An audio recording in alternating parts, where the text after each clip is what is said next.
discovered oil 5 years before Kenya did. If Kenya becomes a producer before they do, I think politically that's going to be very difficult for them.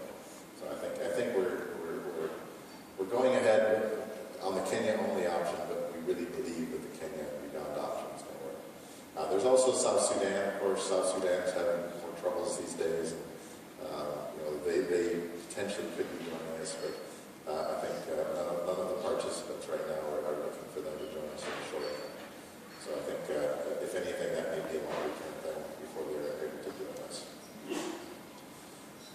As far as the budget and the money in the bank, I appreciate everybody has called me in the last few months to ask me what our money situation is. That's a nice feeling. We had about $500 million at the end of the year. Our spend rate sees us going all the way to the third quarter of 2015 without having to raise any additional funds. As I said before, I don't think we are going to raise additional funds. I think we're going to be basically, possibly in combination with Tello, do a partnership agreement and bring in a bigger company before that time. So I think everything we're doing now is basically getting the portfolio, getting the reserves upgraded to the point where they're going to become incredibly attractive to a big foreign major or national oil company.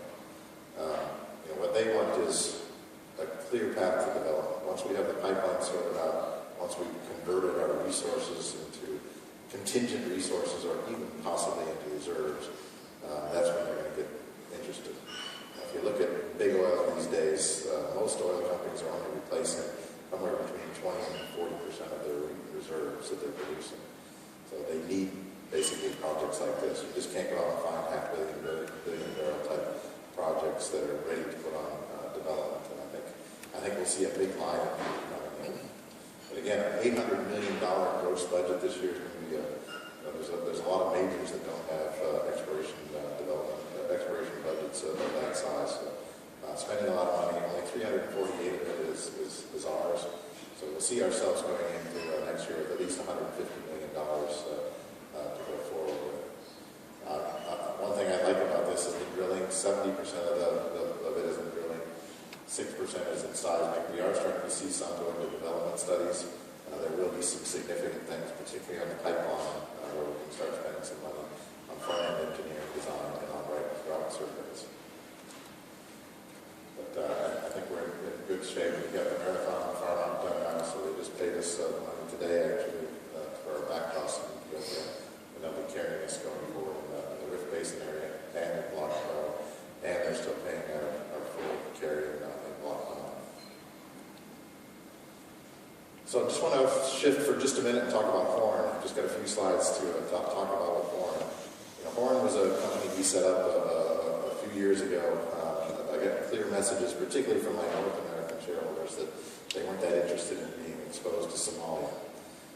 We like land. We think geologically it's a great place to be. It has been a challenge politically. I mean, we have gone in there, operated safely. We've had support from the local communities. We drilled 2 wells. We spent $90 million in Puntland, which is more than the rest of industry combined in the world in the last decade. So we've made a good investment in there, but we want to grow this company. Right now we're just in these 2 blocks, and we see an opportunity, particularly in this southern rift trend down here, to put together what we think is a portfolio similar to Africa oil. We're not quite as early there as we are in other places, so in some cases we may have to farm into other people's acreage, but there still is a number of blocks that are open and available through either direct negotiation with the government or through bid rounds. So this is our focus. Jim Phillips, who's the guy that put together a lot of the acreage in our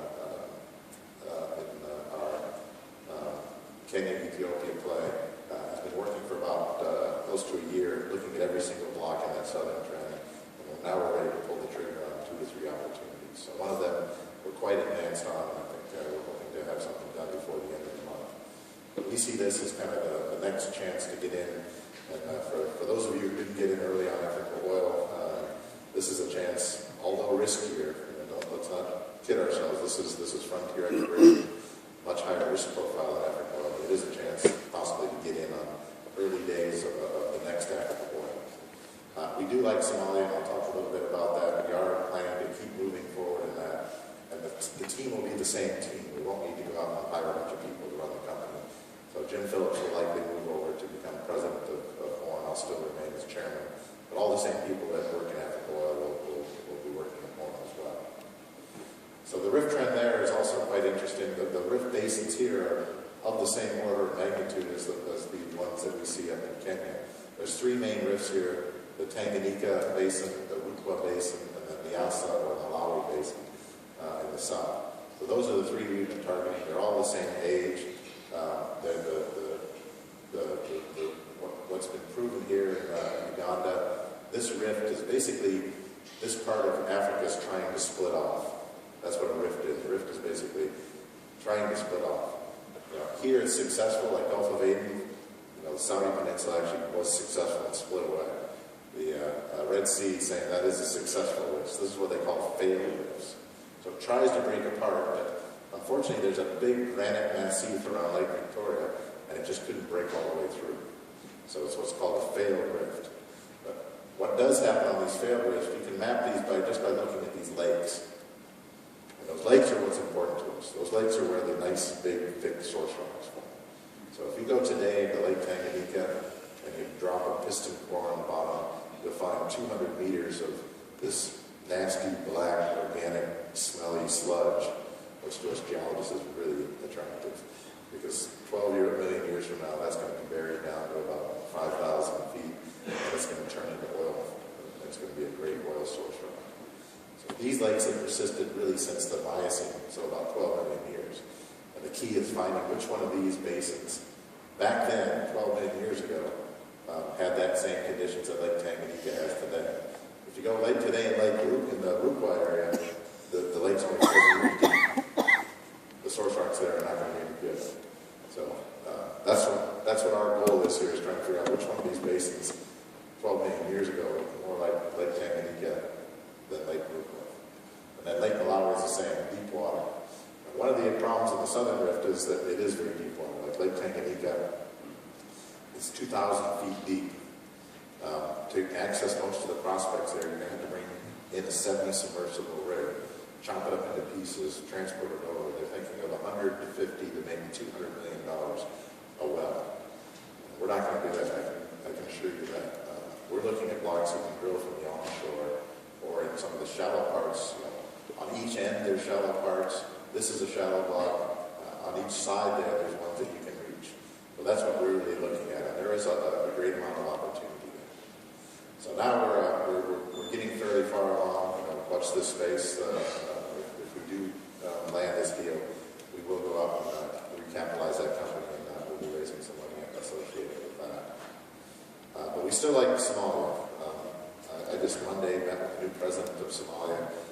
Very interesting guy. He's a PhD in economics. He's got an MBA at Harvard. He's a U.S. citizen. Taught at Niagara Falls University. So he's very switched on and very interested in getting the oil business moving forward. We drilled these 2 wells here. Although we didn't find oil, we found a lot of good shows.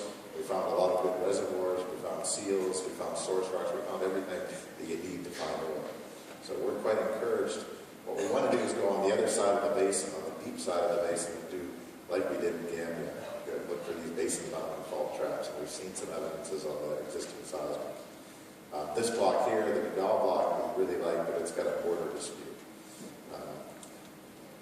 But the politics are improving. The new president was elected without security issues. He has very close ties with the central government. He used to be the prime minister of the central government. So as opposed to the old president, he is ready to talk with the central government. He's ready to talk with all parties to try to get this political stalemate ironed out. The central government has improving relations with the West, the UK and the US, all joining in there, primarily to fight Al-Shabaab and stop that. So I think we're seeing a lot of positives.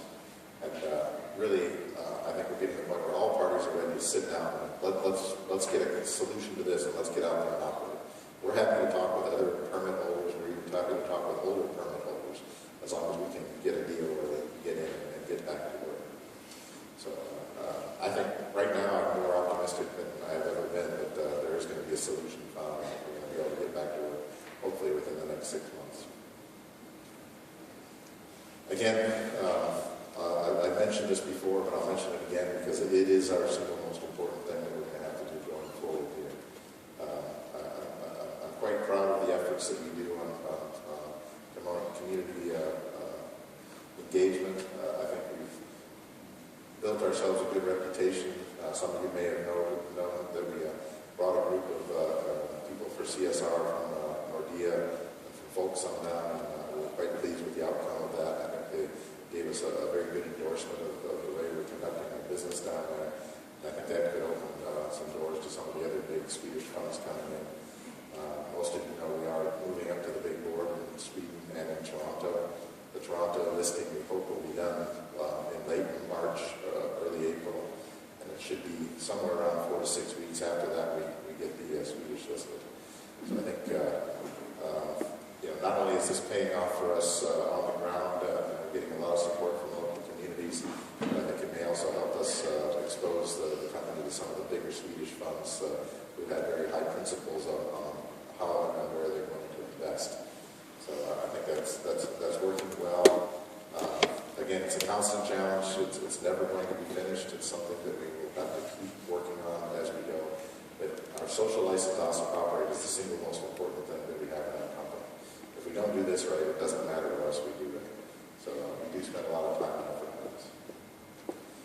I won't go through this in detail. You all know the Lundin Group and the value we created. These are now just the oil companies here. We've gone from 128 million up to 15 billion in the last 12 years. An average share price increase of 39x.